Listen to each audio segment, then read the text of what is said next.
The big news, obviously, this week is that Antonio Conte was relieved of his duties by Tottenham Hotspur late on Sunday night. Looks like they're going to go with an interim manager for the rest of the season. But I suppose the big question for us in this first part with Tottenham is, what is life like for Tottenham Hotspur now after Antonio Conte has departed?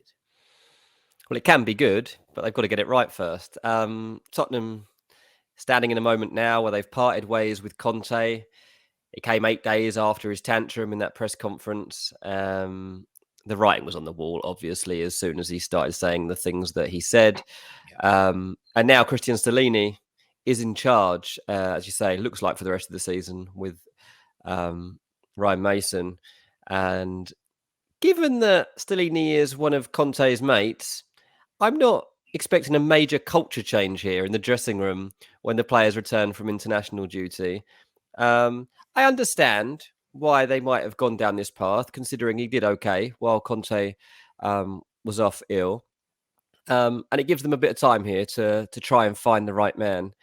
But let's see how quickly they decide to move on with a permanent appointment. I'll be honest with you, the list of options is quite frankly ridiculous, and this is quite hard to get wrong. But the managers that are available right now, or at least the managers in sight, are pretty impressive. I don't think it's that often that you get an opportunity like this. So, look, here we go. Levy looking for his 12th manager, I think, in like 20 odd years. So he's done a lot of this.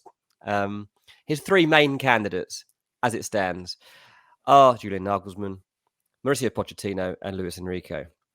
All available right now, free agents on the market. You can go and get them.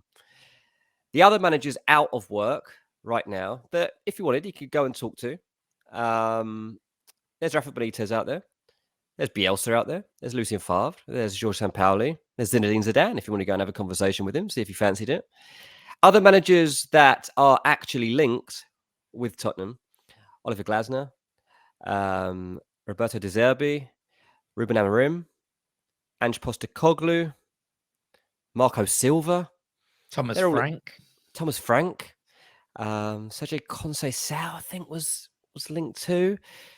So there's a short list of about 15 managers, a long list of managers that Tottenham can go and assess. They're all very good with varying degrees of suitability to the job that lies in hand now at Tottenham Hotspur. Now, as we say, Tottenham bought themselves a bit of time here. Stellini's at the wheel. But the truth is, they should have a good idea by now of where they want to take things. Conte was seeing out his contract. It expires at the end of the season. It's been clear for the past couple of months they weren't going to keep him either way. So they've had time to start getting their heads around this. The most obvious person to come in is Mauricio Pochettino. Daniel Levy definitely likes him. It's really the case of other people within the setup, like Fabio Paratici, to convince him to be open-minded and to consider other candidates, that there are other people out there beyond Poch just returning to Tottenham. Now, that's complicated slightly because Paratici has this legal case, which is taking up his time. He's now going through, I imagine, quite publicly over the next couple of days. And at the moment, doesn't really seem to be doing too much profiling or having much public say anyway over how this is all opening up. I've seen the point made that even in the wake of Conte's departure, there was nothing really said by Paratici in any of the statements. So that's interesting. And it might be that even more of the decision-making here falls onto Levy than might otherwise have been the case. In which case, you would imagine that Pochettino's chances of a return grow. But also, if he was going to get Pochettino, he could just go and get him tomorrow. I'm pretty sure Poch would come back if you put the right package on the table in front of him right now. So it's very, very interesting.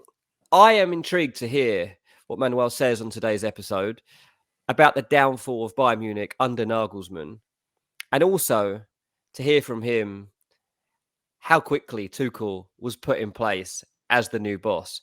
Because whatever we hear today, what I already know for sure is that this was no fluke. There was a guy there they already had in mind to come in as a successor to Nagelsmann, wherever that was going to be. Spurs do not have a contingency place here for Conte, despite the fact they've known for months they would need one. And that is they've what... known for months they'd need one in the summer, though. That's slightly different. Not necessarily. Why wait until the summer? Your season's fizzling out. Harry Kane's got a decision to make on whether he's staying or going. Like, these are big, big decisions. And Conte wasn't going to be the man beyond this season. So they had to be contemplating whether to end that early. They were. I know they were. It looked like they weren't going to, I agree. But then there was always the chance that Conte would come out with something like this that leaves his job untenable. Yeah. That's what he does, right? He's explosive character. So they had to partly expect that this would happen. And it has. And he's gone now.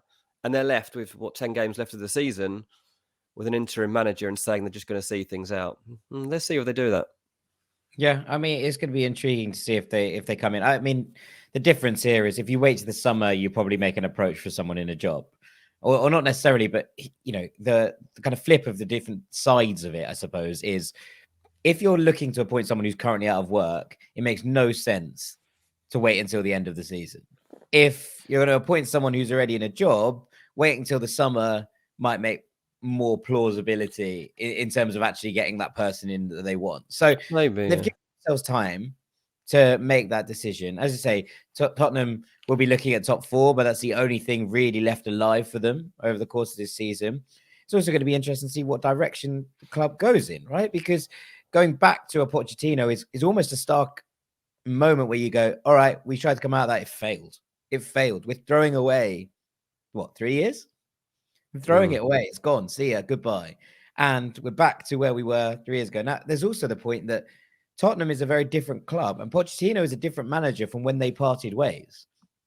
Those are facts. They're undisputable. The fact that things have changed at Tottenham, and the fact that Pochettino has had experiences in Paris, which have almost certainly shaped him as a coach. So coming back into this, it's not going, okay, cool, this will just absolutely 100% work again. And there is always that feeling of never go back, isn't there? There is always that kind of sense of going back is usually a little bit uncomfortable. And sometimes it doesn't work out and it can kind of ruin the way that people are perceived within a club. Now, sometimes it does. You think of Zidane at Real Madrid. Sometimes it's fine, but sometimes it isn't. And actually, I wonder if Pochettino will be waiting for the summer, especially with the Ancelotti kind of rumors flying around at Real Madrid that he might depart in the summer to take up that job with the Brazil national team. Would they be looking at Pochettino? Because I'd argue the answer is probably yes. Maybe, I don't think Luis Enrique would probably walk in there, although it is worth mentioning that he played for both Real Madrid and Barcelona. There are different elements to this, but who are Real Madrid going to look at this summer if Carlo Ancelotti decides that time has come to a close, or the Real Madrid board decides that it's going to come to a close? Are these coaches, and especially the ones currently out of work, going to wait and be like, let's see what Real Madrid do before I commit to joining Tottenham? Well, I think that one thing we have to consider is while Nagelsmann will be interested in the Tottenham job, and Tottenham are interested in Nagelsmann. And have been for a while, if I'm not mistaken, right?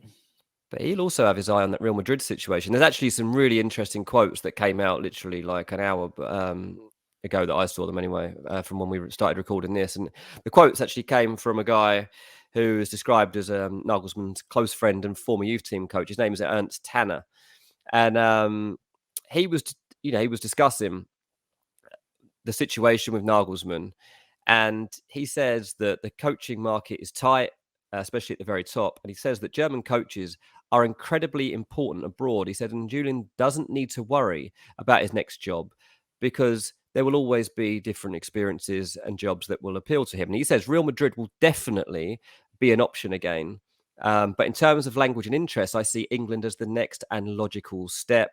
What he also goes on to say, though, we have known and trusted each other for 20 years. I would advise him to take a break first to reflect and not jump too quickly into the next Shark Tank. He needs time to regenerate. And I think that that's key here. Like, Tottenham fans would have loved to have seen the day after Nagelsmann lose his job at Bayern Munich to be announced as Tottenham boss or whatever.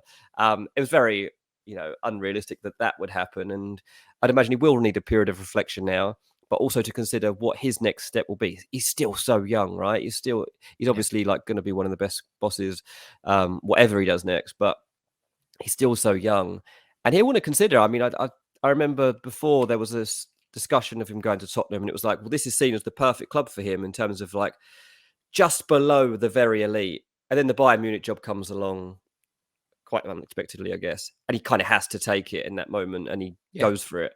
But probably didn't expect that opportunity to come along as quickly as it did in his career. And now he has to kind of reset and like, do you go Real Madrid, like an even bigger club? Or do you just kind of look to do a project again and a bit of a push to make something special happen? And then once you prove that, then you go to that next level again. Yeah, it's going to be very interesting. Very interesting. Obviously, there's the Premier League element of things. And you're talking about Luis Enrique here. We're talking about Nagelsmann.